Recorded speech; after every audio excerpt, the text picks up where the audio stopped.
ፈልገሽ ነው ያልኩሽ ነው። በመጀመሪያ ይቅርታ፣ ግን ቃዲስ ምጥን ጋር እየደወለልሽ ነው። ለምን ነው ቃዲስ ምጥን ጋር የሚደውሉት? ደውሎ እየጀነጀናት ነው። ይኸውልሽ ኤቢ፣ እኔ ስም ብዬ አይደለም። ሲጀምር አንቺ ቃዲስን አታውቂውም። ናታንን ለመርሳት ብለሽ በእልህ ነው የምታገቢ። ይኸውልሽ ሁሉንም ታያቸውና ካላመንሽኝ ምጥን ሳልሆናለች እንሂድና የምትለውን እንስማ። በቃ ትደውልለትና ላውድ አድርገው፣ ከዛም እንደሚያወራ እንስማ። ታውራው ቃዲስ ነው ምጥን ጋር የሚደውለው እኮ። ነይ እንሂድና ላሳይሽ። በቃ ላሰማሽ። ነይ ኤቢ፣ በቃ ነይ።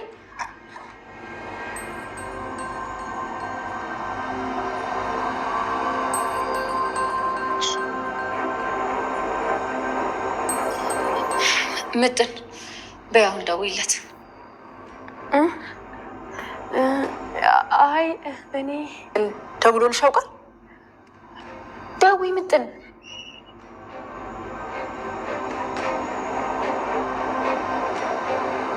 ምጥን ቶሎ በይ ደውይ።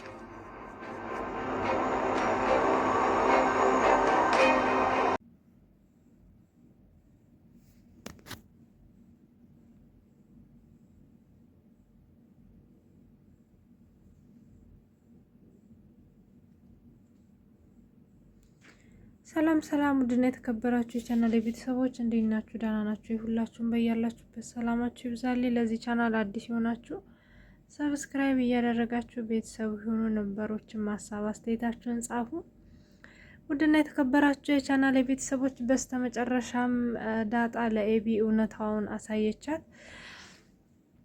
በጣም ደስ የሚል ነገር ነው። እንግዲህ በጣም ብዙ ነገር ነው ያለን ዳጣ ላይ በአሁን ሰዓት ብዙ ነገር ተፈጥሯል። ወይዘሮ ማርታ በስተመጨረሻም ከእህቷ ጋር ወደ አሜሪካ ለመሄድ ተስማማች። ይህን የሰማችው ኤቢስ ምን ትላለች? የማርታ እህት መድኃኒት ወደ አቶ ደረጀ ክላስ ገብታ እንግዲህ በጣም ስትፎክርበት እና ስትዝትበት የሰማችው ኤቢስ ምን አደረገች የሚለው ነገር አብረን እናያለን።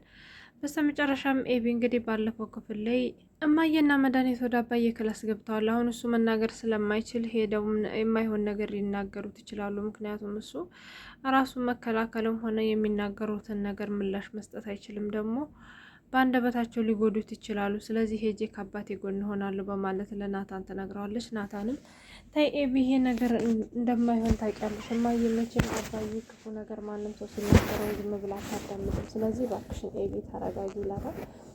እንግዲህ አይሆንም ብላ ሄጄ ለአባቴ የሚባለውን ነገር መስማት አለብኝ ብላ የወሰነችው አቤጌልም ወደ ውስጥ ስትገባ እንግዲህ ወይዘሮ መድኃኒት እንግዲህ እንዳለችውም አባቷን በጣም መጥፎ መጥፎ ቃላት አንተ አስመሳይ እያለች ስትሰድበው ታገኛለች። ያው መጀመሪያ ላይም እንግዲህ አቶ ደረጀን መድኃኒት ተናግረው ስለነበረ ከማርታ ጋር ተደባድበው እንግዲህ ማርታ ጥላላት ሄዳ እሷ ብቻዋን ደረጀ እኔ እኮ ነግሬህ ነበረ እንደማትችለኝ ነግሬህ ነበረ። ከማጋ እየታገልክ እንዳለህ ራሱ አላውቅም። አንድ ነገር ልንገርህ፣ ገና የዛችን የዳጣን እናትም ዳጣን ከማን እንደወለድካትም ታወጣታለህ። አልለቅህም።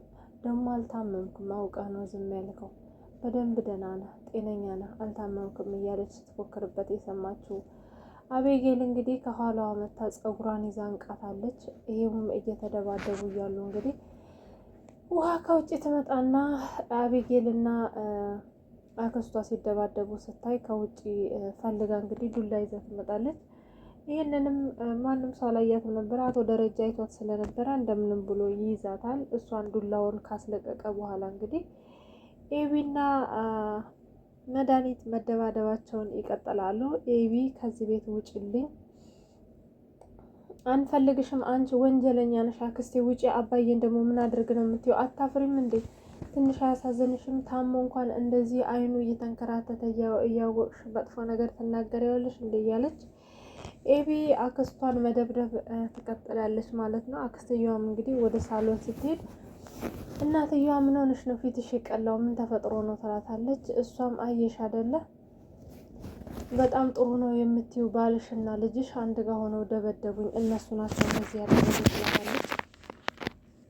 ወይዘሮ ማርታም ኤቢ እናንተ ናችሁ እንደዚህ ያደረጋችሁት? እውነት መዲን ደብድባችኋት ነው በማለት ስትጠይቃት እንግዲህ ኤቢም እማየች ልጅ ከዚህ ቤት ኪድ ወንጀለኛ ናት፣ እዚህ ቤት እንድትቀመጥ አልፈልግም፣ ከዚህ ቤት አስወጭልኝ፣ አልፈልጋትም በማለት እናቷ ላይ መጮኋን ትጀምራለች ማለት ነው። እናትየውም እባክሽን ኤቢ ተረጋጊ፣ በማለት ስትናገራት እንግዲህ መድኃኒት የሚችል የጤነኛ አትመስለኝም፣ ሳይካትሪስት ሊያት ይገባል በማለት ትላታለች። አይ እንግዲህ ይኸውልሽ ለእነዚህ አይነት ሰዎች ነው እየተቆረቆርሽ ያለሽው ማርቲ።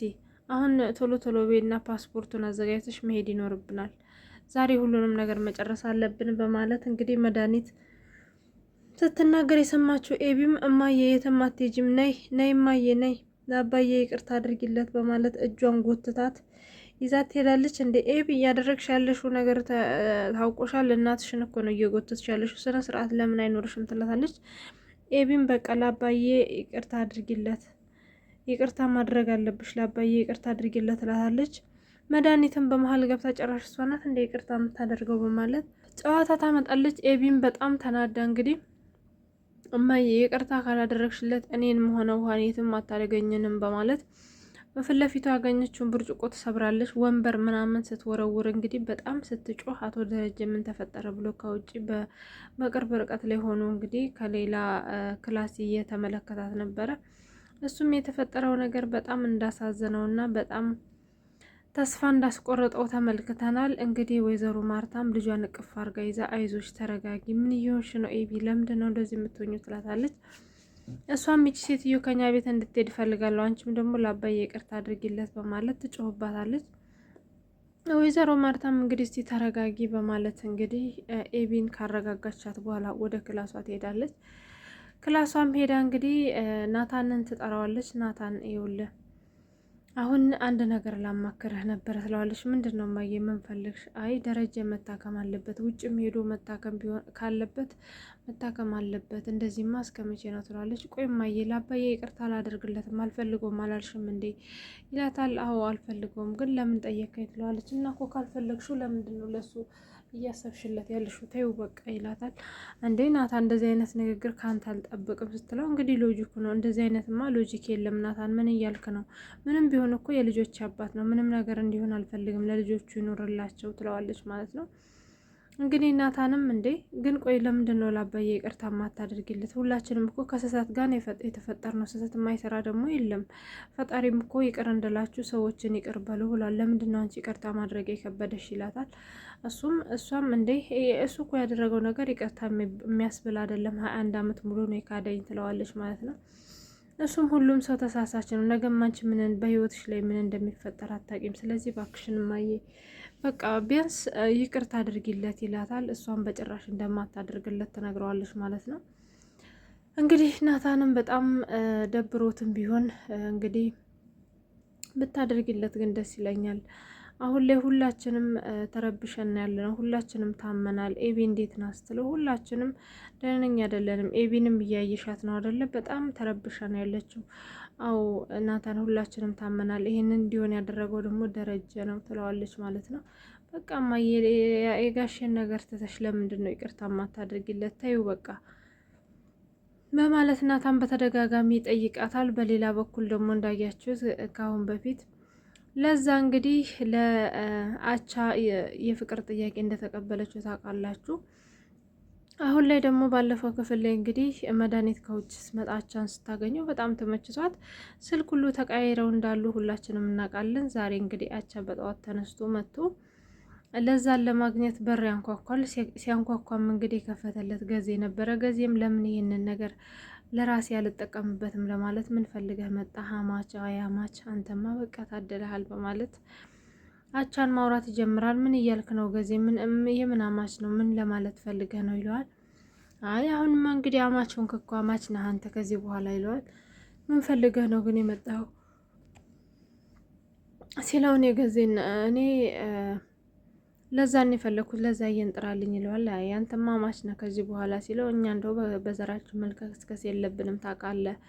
እኔ ለዛ ስልክ አልሰራ ብሎኝ ነው የመጣሁት ለዛን ፈልጌ ነው ይለዋል። አይ እንደውም ያቺኛዋ ልጅቷ እኮ ከመጣ አናግርልኝ፣ እንዲሁም ደግሞ እዚህ ግቢ ከመጣ ሳላገኘው እንዳይሄድ ብላለች፣ ስለዚህ እሷን ነው የምጠራልህ ይለዋል። በጭራሽ እሷን እንዳጠራ የምፈልገው ለዛን ነው ቢለውም ሄዶ እንግዲህ ገዜ የሚችን ጊዜ መጠቀም አለብኝ፣ ምክንያቱም ለዛና እሱን በዚህ መንገድ ማለየት አለብኝ ብሎ ስላሰበ መድኃኒትን ይጠራታል። መድኃኒትም እንግዲህ ካገኘችው በኋላ እሷን ፈልጎ እንዳልመጣ ስትነግረው ድሮም የዚህ ሀገር ወንዶች እንደዚህ ናቸው አትረቡም ትለዋለች። እኔ እንኳን እግር ጥሎ መጥቼ ነው እንጂ የዚህ ሀገር ወንድ አይደለሁም ይላታል ማለት ነው። እሷም እሺ በቃ ለምን እንደመጣህና ምን እንደምትፈልግ እና ሻይ ቡና እያልን ትነግረኛለህ ትለዋለች። እሱም አይ ይቅርብኝ እባክሽ ሲላት ምን ነው እኔ ልጋብዝ ስላልኩ ደብሮ ነው ስትለው አይ ችግር የለውም በቃ በማለት ተከትሏት ሄዷል ማለት ነው። ይህንንም አብረው ሲሄዱ ቆመውም ሲያወሩ እንግዲህ እነሱን ካገናኘ በኋላ ያው ለዛን ጠርቷታል ማለት ነው። ለዛም ወዴት ነው የምንፈልገህ ነው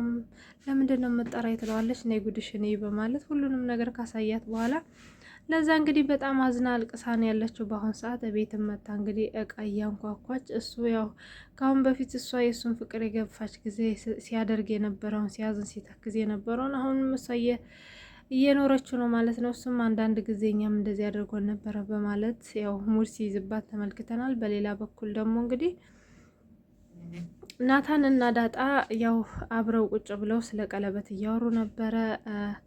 ናታንም ለዳጣ ይኸውልሽ ኤቢና ቃዴስ እንኳን ቀለበት ሊያደርጉ ነው፣ እኔና አንቺስ መቼ ነው የምናደርገው ሲላት፣ ለምንድን ነው አንድ ቀን የማይሆነው? ሁለታችንም አንድ ቀን ቀለበት ማድረግ አለብን። ኤቢ ጥሩ ባል አላገኘችም፣ ይሄ አስመሳይ ነው በማለት ለናታን ብትነግረውም አስመሳይም ላይሆን ይችላል፣ ከእውነት የሚያፈቅራታል ሊሆን ይችላል። ስለዚህ በቃ ዳጣ ታያቸው፣ እነሱ የሚገቡ እኛም ደግሞ ለራሳችን ቀለበት መምረጥ አለብን፣ ከተጋባንም የእነሱ ቀለበት ለታ እኛም ቀለበት ማድረግ አለብን በማለት ይነጋገራሉ። ያው ዳጣም ይሄንን ነገር ግን እውነታውን ለኤቢ ማውጣት አለብኝ እንጂ ኤቢ በጭራሽ እኔን ይቅርታ ልታረግልኝ አትችልም፣ ይሄ ሰው እያስመሳይ መሆኑን እንደምንም ማዋረድ አለብኝ በማለት እንዳያችሁት ቁርጣ ተነስታለች። እንግዲህ ወደዛ ቤት እንግዲህ ውሃም እንግዲህ ወደዛ ቤት አቶ ደረጀን ለመጠየቅ አገልግል ይዛ ትመጣለች። እንግዲህ አቶ ደረጀ ክላስ ከገባች በኋላ ውሃ ይዛ የመጣችውን አገልግል እንደማይበላ ይነግራታል ማለት ነው። አቶ ደረጀ እንግዲህ በአሁኑ ሰዓት ምግብን በደንብ እየወሰደ አይደለም፣ ካልበላ በማለት ውሃና ምጥን እንግዲህ ምግቡን እየበሉ ነበረ። ምጥንም ምግቡን እየበሉ እያሉ ከውጪ ወይዘሮ ማርታ ትገባለች። ወይዘሮ ማርታ እንግዲህ ደረጀን ማናገር እንደምትፈልግና እነሱ ከዛ ክላስ ወጥተው ወደ ሳሎን እንዲሄዱ ትጠይቃቸዋለች። እነሱንም ወደ ሳሎን ካስወጣች በኋላ ደረጃ እንድማወራህ ነገር አለ፣ ይኸውልህ እህቴ ላደረገችብህ ነገር እንዲሁም ለተናገረች በጣም ይቅርታ አድርግልኝ። አሁን ግን አንድ የምነግርህ ነገር አለ ደረጀ፣ እኔ በጣም ደክሞኛል። አሁን ላይ አንተ ደግሞ ውጭ ሄደህ መታከም እንደምትፈልግ እንዳለብህ ዶክተሮችን እያወራው ነበረ። ነገር ግን በጣም ብዙ ቦታ ሳጠያይቅ እዚህ ሀገር ሕክምናው እንዳለና እዚህ መታከም እንዳለብህ ነግረውኛል። ስለዚህ ሕክምናህን መጀመር ይኖርብሃል ትለዋለች ማለት ነው። አቶ ደረጀም እንግዲህ ዝም ብሎ እያያትና እየሰማት ነበረ። ሌላም ማለት የምፈልገው ደግሞ ወደ አሜሪካ መሄድ እፈልጋለሁኝ፣ አሜሪካ መኖር እፈልጋለሁ፣ በጣም ደክሞኛል፣ ከዚህ በኋላ ኢትዮጵያ መኖር አልፈልግም ትለዋለች ማለት ነው።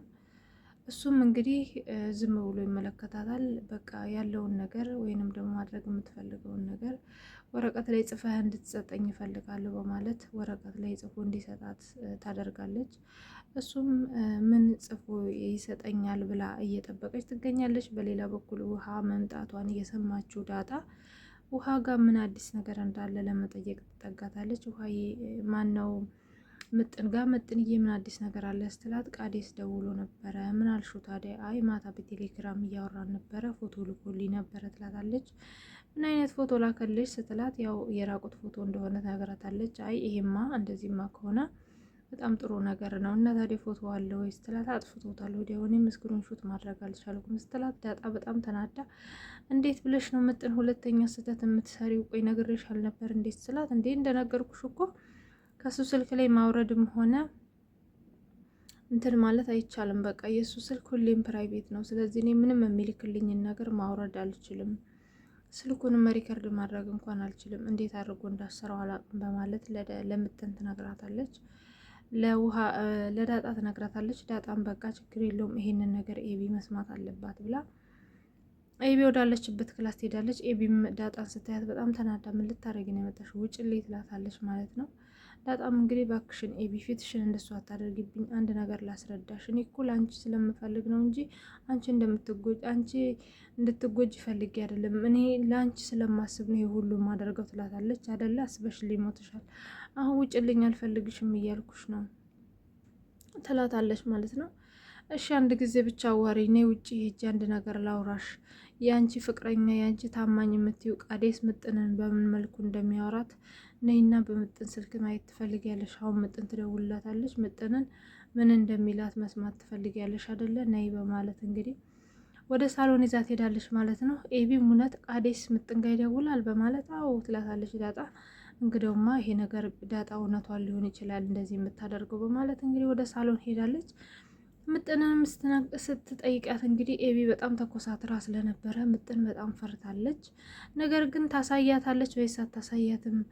አሁን ምጥን ስትደውልለት ቃዴስ ምን አይነት መልስ ይመልሳል የሚለውን ነገር ዳጣ በአሁንም ስህተት ነው እየሰራች ያለችው። ምክንያቱም ቃዴስ እንዴት አድርጎ ደውሎ ምጥንን ማውራት እንዳለበት በጣም ተጠቦበት ነው ያለው ማለት ነው። ምክንያቱም እሱ ሲደውልላት መቼ እሷ ብቻዋን መሆን እንደምትችል ሲያቅ ነው እንጂ እንደዚህ ከሰዎች ጋር ተሰብስባ ስትደውልለት በደንብ ነው የሚያውቀው ማለት ነው። አሁንም ምን እንደሚያወራት ሁላችሁም የምትሰሙት ነው የሚሆነው። ነገር ግን ትንሽ ኤቢን ከዳጣ ጋር ሊያስማማቸው የሚችለው ነገር ዳጣ እንደዚሁ ዝም ብላ ቃዴስን እንደማትከታተለው ደግሞስ ምን ሊያደርግ የምጥንን ስልክ ወሰደ የሚለው ነገር ሊያስማማቸው ይችላል እንጂ አሁንም ቃዴስ ነጥብ ይጥላል ብዬ አላስብም። እናንተ ማሳብ አስተያየታችሁን ጻፉልኝ።